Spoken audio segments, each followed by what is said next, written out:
किसान भाइयों नमस्कार। कृषि दर्शन में आपका स्वागत है। किसान भाइयों, आज हम हैं डिस्ट्रिक्ट सोलन के उद्यानिकी एवं वानिकी विश्वविद्यालय नौनी में और बात करेंगे गुलदाउदी की उत्तम किस्मों की पौध तैयार करने के बारे में। इसके बारे में हमें विस्तार से जानकारी देने के लिए हमारे साथ उपस्थित हैं doctor SR Dhiman. Doctor Dhiman, हमारे कार्यक्रम कृषि दर्शन में आपका स्वागत है। धन्यवाद। सबसे पहले आप हमें ये बताइए, गुलदाउदी कैसा फूल है और किसानों के लिए इसका क्या महत्व है?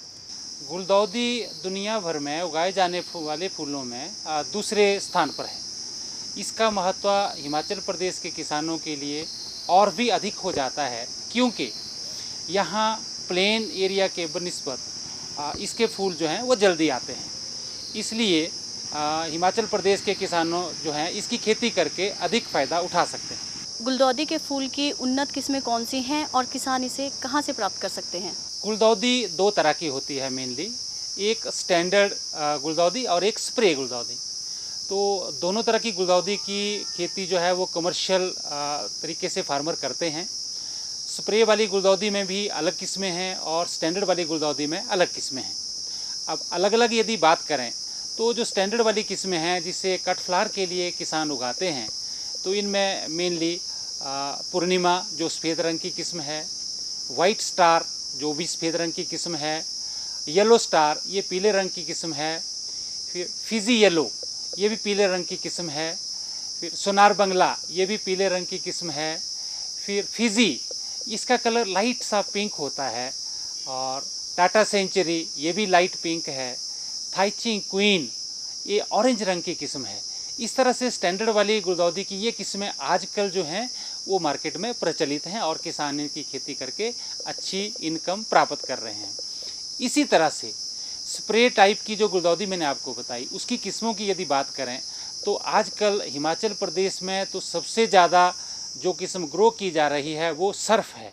सबसे ज़्यादा एरिया में इसकी खेती की जा रही है, ये भी स्प्रे टाइप की है। फिर अजय जो पीले रंग की किस्म है उसकी खेती की जा रही है। फिर बिरबल सहानी तीसरी किस्म है जो सफ़ेद रंग की है, इसकी भी खेती की जा रही है।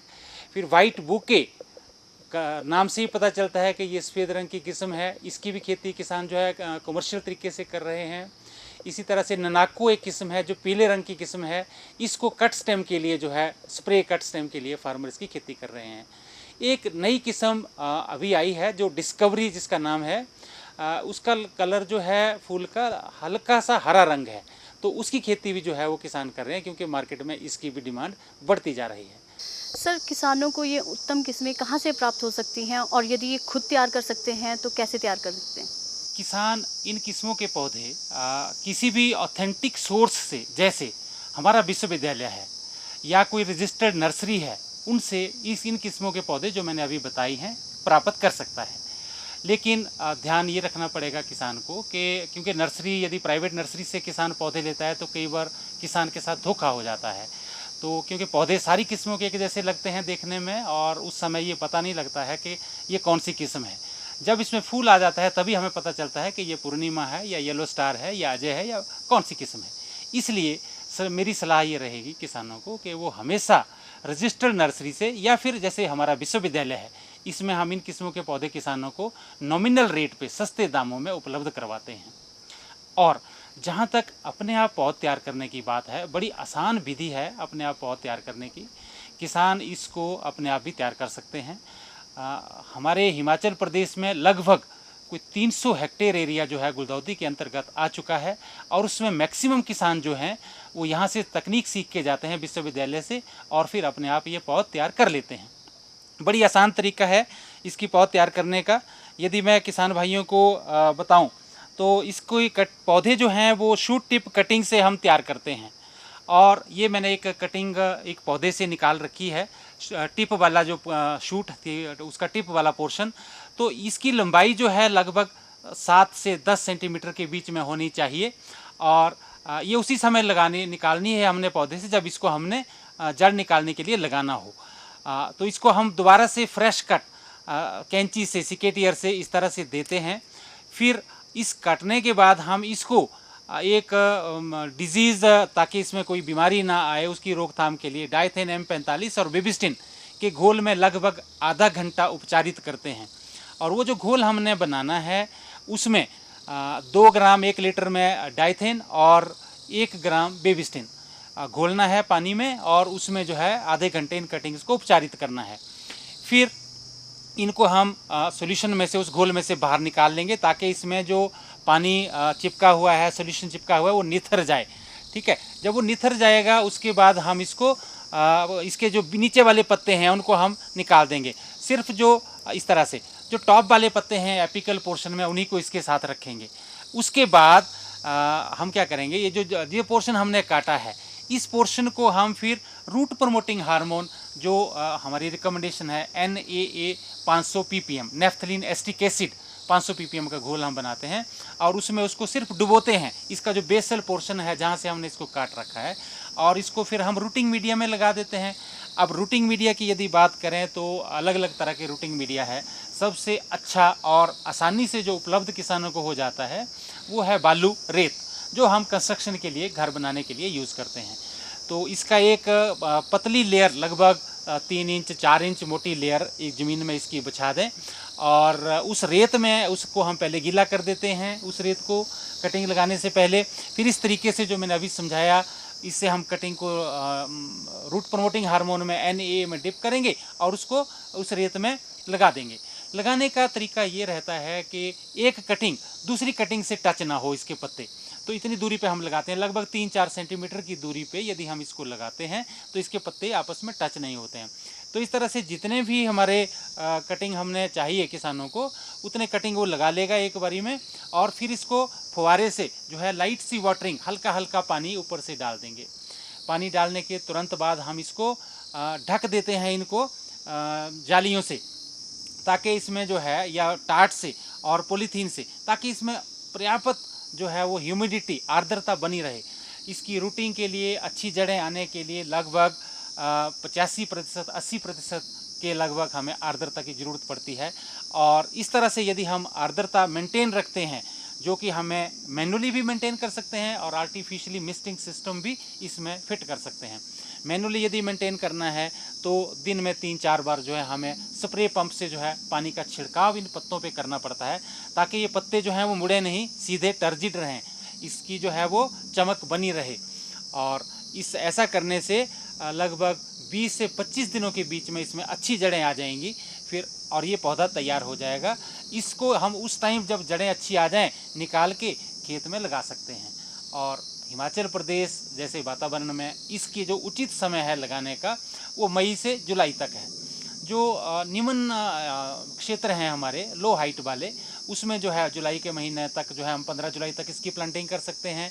जो मिडल एरियाज़ हैं, जैसे सोलन नौनी वाला जो एरिया है जिसमें हम बातचीत कर रहे हैं अभी, तो यहाँ लगाना है तो 15 जून के आसपास जो है इसकी प्लांटिंग हम करते हैं। और यदि हाइट वाले एरियाज़ में चले जाएंगे, जैसे शिमला या मशोबरा, इस तरह के हाइट के जो एरियाज़ हैं, तो 15 मई तक हमें इसकी प्लांटिंग कर देनी पड़ेगी। तो जब भी हमें पौधा तैयार करना है, अपनी प्लांटिंग के अनुसार 20-25 दिन पहले हम पौधा तैयार इसका कर सकते हैं। लेकिन एक ख़ास बात जो मैं किसानों को बताना चाहूँगा वो ये कि वो पौधे जिनसे हमने कटिंग लेनी है, बड़ा इम्पॉर्टेंट चीज़ है, वो पौधे कैसे होने चाहिए। उन पौधों को हमें बिल्कुल तरोताज़ा रखना है, अच्छी खाद पानी उसमें लगनी है, जिसको हम मदर ब्लॉक या जनक पौधे जिसको हम बोलते हैं। तो उन पौधों को जो जनवरी या फरवरी के महीने में जड़ भी निकल आते हैं पुराने पौधों के, तो उसको हम पिंच करते हैं ऊपर से, जैसे मैंने आपको पिंच करना, ये देखिए, या शीर्ष नोचन या पिंचिंग ऐसे कर दिया। तो मान लीजिए ये शक्कर था जिसको मैंने अभी पिंच किया, इसमें साइड से फिर शाखाएं निकलेंगी, और उन शाखाओं से हमें पौधे लेने पड़ेंगे, कटिंग बनानी पड़ेगी। यदि हम मेन शक्कर की शाखा से पौधा बना लेंगे तो वो उत्तम गुणवत्ता वाला पौधा नहीं कहलाएगा।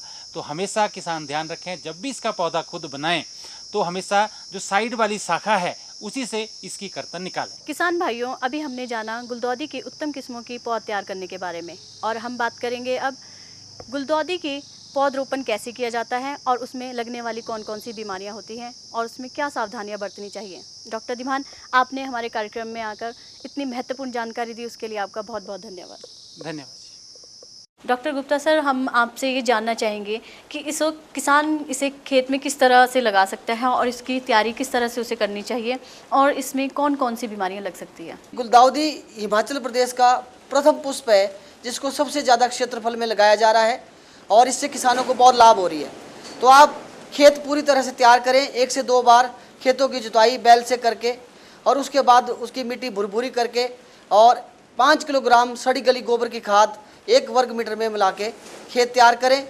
और खेतों की जो लंबाई है खेत के लंबाई के अनुसार ही रहें, चौड़ाई 1 मीटर होनी चाहिए। अब इनमें हम क्या करते हैं कि अगर आपने स्प्रे किस्में लगानी है तो 30 बाई 30 सेंटीमीटर, पौध से पौध की दूरी 30 सेंटीमीटर, लाइन से लाइन की दूरी 30 सेंटीमीटर। जब स्टैंडर्ड लगाई जाती है 40 गुणा 40 सेंटीमीटर की दूरी पर लगाएं। और आमतौर पे जब हम गुलदाउदी लगाते हैं हिमाचल प्रदेश में तो मई जून में लगाई जाती है, उस टाइम गर्मी होती है। तो इसको सायंकाल में लगाएं। तो उससे लगाने के एकदम बाद जिनमें पूरी तरह से जड़ें आ चुकी हैं उन पौधों को लगाएं और अच्छे ढंग से मिट्टी से दबा के उन पौधों को हल्की सी सिंचाई कर दें। सिंचाई करने के बाद लगभग 10 दिन के बाद इसमें हल्की सी निगाही गुड़ाई करने के बाद फिर पौध की बढ़वार स्टार्ट हो जाएगी। जब पौधे 40 दिन के हो जाते हैं तो हम इनमें स्टैंडर्ड किस्मों में पिंचिंग करते हैं। पिंचिंग का मतलब है कि पौधे के पांचवी गांठ से अग्रभाग को हाथ द्वारा, नाखून द्वारा निकाल के उसको बाहर करना।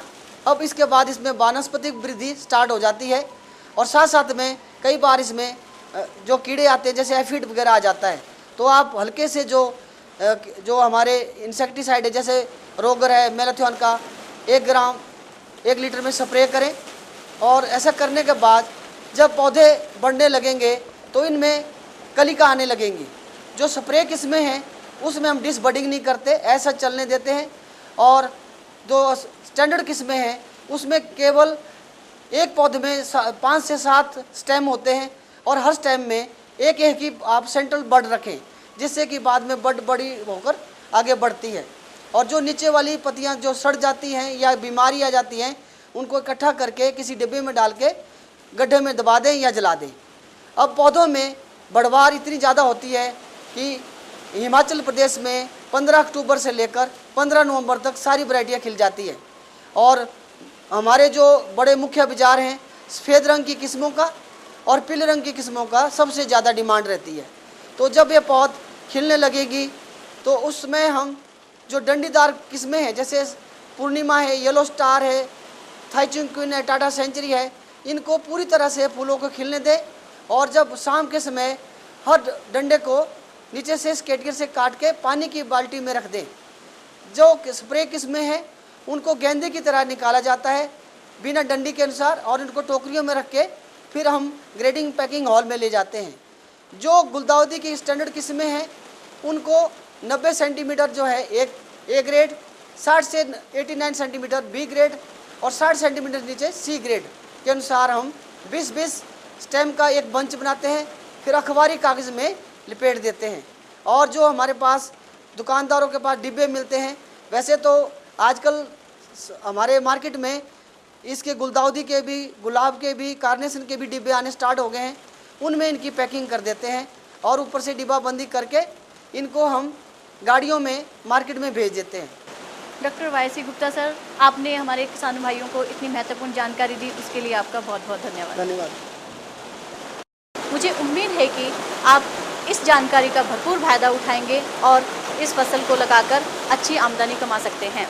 इसी उम्मीद और आशा के साथ आपसे विदा लेती हूँ। नमस्कार।